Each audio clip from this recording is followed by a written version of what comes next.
Stuck it in me once, pulled it out, stuck it into me again, pulled it out. So it's like, bruh, I mean, just figure it out. What's going on, everybody? My name is Ritter, and I want to welcome you all back to the Ritter Romance channel.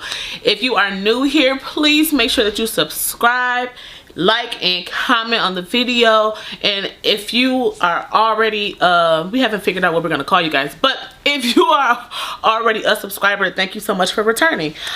So today's video is going to be about my HSG experience. I feel like I gotta say it slow because I already naturally talk fast, and I want to make sure that you guys are actually hearing the letters that I'm saying. So it is about my HSG experience. So if you guys watched my last video or have been here before, know me personally or whatever, you know that in April of 2020 I was diagnosed with PCOS. I am working on my words in 2021 because our words have power, and so I am not claiming that I have PCOS anymore. I am just simply referring to the fact that that is what the doctors are referring or have diagnosed me to have, but I'm not claiming that I have PCOS. That's just not, I'm just not gonna do it. So the doctors diagnosed me with PCOS, and they believe that that is what is that's why we're having difficulty conceiving. So, you know, me and Theo have been trying to conceive for about a year now, about 6 months, without any doctor interventions or anything like that, and about 6 months with doctor intervention, medications, and cycles and appointments and all that other good stuff. So the most recent update is that I had to have my HSG test, and essentially this is a test to see if your fallopian tubes are open. So what happens is they so in a nutshell, this procedure, they what am I trying to say? They inject a dye, and they watch the x-ray to see if the dye spills out. If it does, your fallopian tubes are open. If it does not, then it means that you have a blockage, which means that the sperm can't reach the egg and the egg can't reach the sperm so that they can go ahead and make that beautiful baby. So essentially this is what my experience was. If you are getting ready to have your HSG experience, let me tell you right now, baby girl, baby, listen to me. Come close to the screen and listen to me. Please make sure that you know exactly where you're going in the hospital. That's number one. Because number two, take Motrin, Advil, some strong medicine, because it is going to help you with what I'm about to say. So I get to the hospital for my appointment, and the particular hospital that I was going to in Michigan, there's a north, south, east, west entrance, and probably most hospitals are like this, but I don't know. Anywho, they didn't tell me which entrance, and I'm trying to follow, you know, like the signs and whatnot, but come find out I had parked in the parking lot that was like totally far from where I was supposed to be. You typically do need to arrive at least 30 minutes before just to fill out all of your paperwork or whatever. So I get inside, and baby boy that was at the receptionist desk was a little rude. But one thing that my mama taught me is that sometimes people are having a bad day, so they may not naturally be rude or always rude like that. They could just be having a bad day. So don't respond to them being rude. You just you be the person that shifts their day, and you be, you know, happy and energetic or whatever. So but he was rude. Anyhow, so go to the back. Once you get checked in and everything like that, you go to the back, and they give you your hospital gown, and they give you pants, because you pretty much can't have anything on underneath. I'm trying to remember. Yeah, I couldn't have anything on underneath. So they give you your gown and your pants, and which I guess that makes sense. And then you go into this room. Now, ladies, we get our pap smear exams every year, every 2 years or whatever, and an HSG is very similar to a pap smear. but I need you to multiply that pain and discomfort by like 1,000. Okay, maybe like 100. 1,000 is maybe a little exaggerated, but like 100, seriously. Which is why I suggested that you all take a Motrin or something, ibuprofen or something like that, at least an hour to 30 minutes to an hour before your appointment, because it will definitely help with the pain and with the cramping. So go into this room. I'm going to insert a picture of what the room looks like, because it is not your comfortable, you know, hospital or doctor bed or the chair that they put you all in for our pap smears and everything. At least for me, that was not my experience. So they laid me on this like metal sheet plate bed thing, which, I mean, I guess it's an x-ray, so that's to be expected, I guess you can say. And they didn't have the stirrups like we usually have for pap smears. You know, you put your legs on the stirrups and you're pretty, for the most part, you're kind of laying there comfortably. No, baby. They gave me like a wedge pillow situation or whatever to put up under my butt, and I had to butterfly my legs open. So I butterfly my legs open. Now what I will say is that the doctors and the nurses were extremely nice, so encouraging. They asked you, you know, a couple of questions before the nurses will ask you. Then the doctor comes in, asks you the exact same questions, asks you if you have any questions. I'm like, no, can y'all just tell me what's going on with my tubes? So legs butterfly open, and then they take a catheter. Well, okay, so they have to open you up just like the pap smear. If your doctor used the plastic or the metal thing or whatever. My doctors have always typically used the plastic and they throw them out. But they, you know, they insert it and then they open it up, and then they have to stick a catheter inside. And on the end of this catheter, it's like a balloon type situation or whatever. And they do warn you and let you know that is when you're going to feel the discomfort and like the cramp and the cramping. So for me, my cervix was way too high.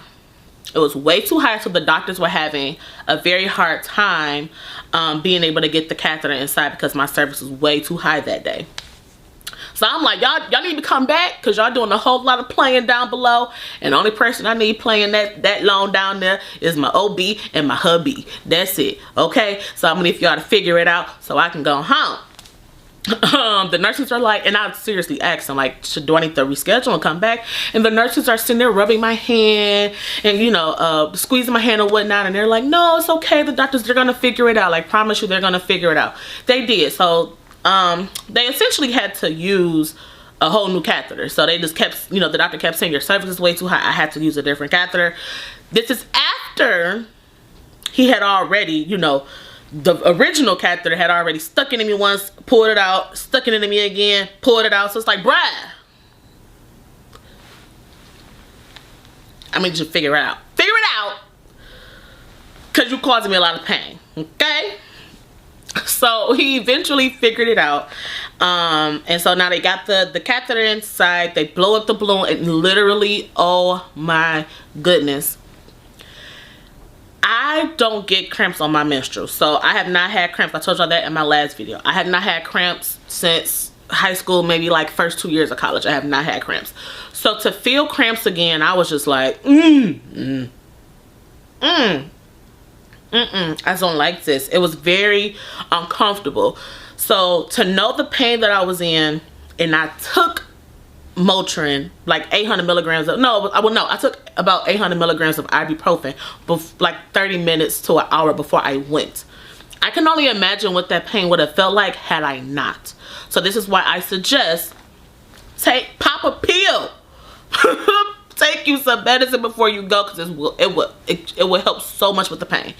So I'm laying there on the table, and I'm literally breathing. I'm practicing breathing, and the nurses are like, do you want us to hold your hand? Do you need to hold our hands or thing? I'm like, no, okay. And I'm like caressing my chest like this, like, oh my God. And I'm like sweating, I'm hot, because it's so uncomfortable. And I literally said, Paris, you can get through this, because when you start feeling contractions, when you get pregnant, it's gonna be way worse than this, baby. So get through this so you can get through the contractions.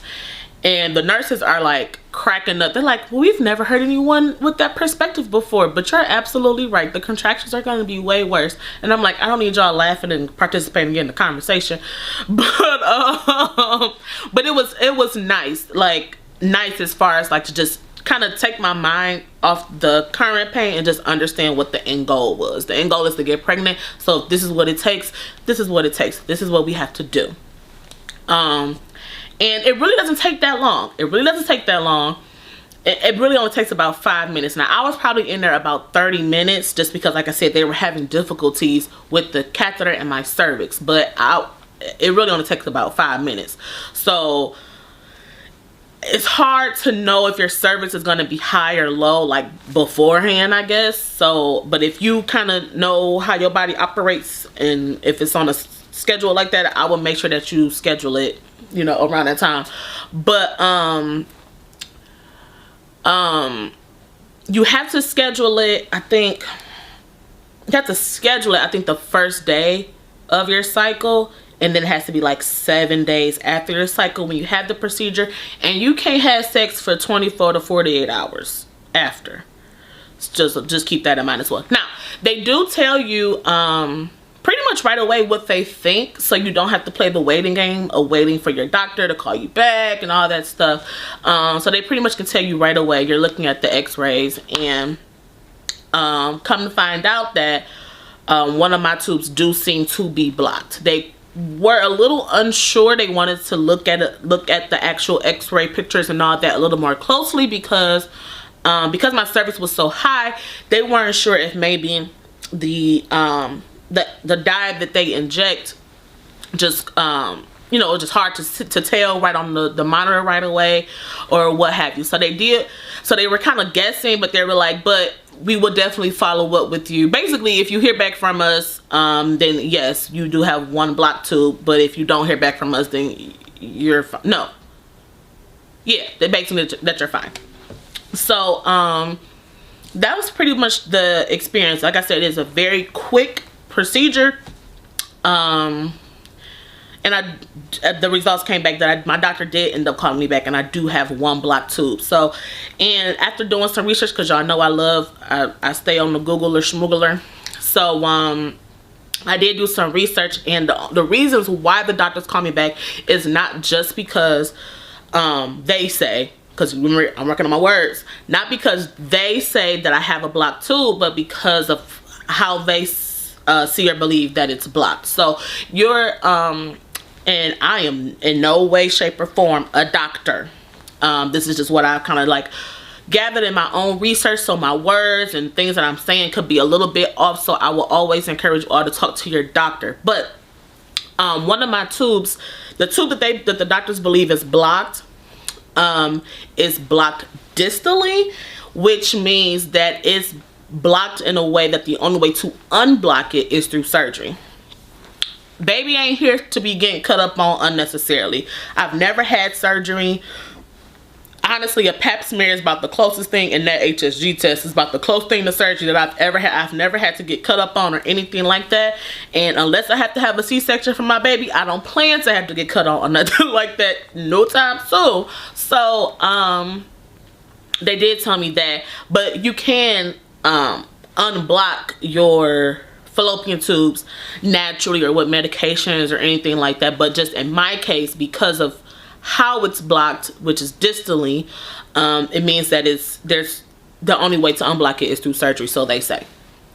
So so that's pretty much the update. Now the good thing is that although the doctors believe that I have a blocked fallopian tube, that does not, and now ladies, I just want to make sure, and I want to reiterate this, that does not decrease your chances of pregnancy. If you have one open tube, you're still good to go. You're still in there. So if you end up having your HSG test and it comes back that your tube is blocked, you're gonna be sad. I mean, I can admit I was sad, which is why it took me forever to even record this video, because I was sad about it. Because although they're telling you like, oh no, it doesn't decrease your chances of pregnancy, that doesn't mean that you don't, and you still feel like it does. So but it does not. It does not decrease your chance to 50% because you only have one open tube. It does not. You still can get pregnant. You just may have to go about it some different ways. So that's the latest update. The next video is going to be about our first meeting with the fertility specialist, which not a fan. Anywho, so thank you all so much for watching and for tuning in to the Ritter Romance channel. Again, my name is Paris. Please make sure that you subscribe, like, and comment on the video. And again, remember, our babies are coming. I'm going to say this on every single video until it happens. Our babies are coming. Our babies are coming. Our babies are coming. Do not give up. Do not give up. Do not give up. Our babies are coming, sis. I love you all so much. Have a great day and come back soon for the next video. Bye.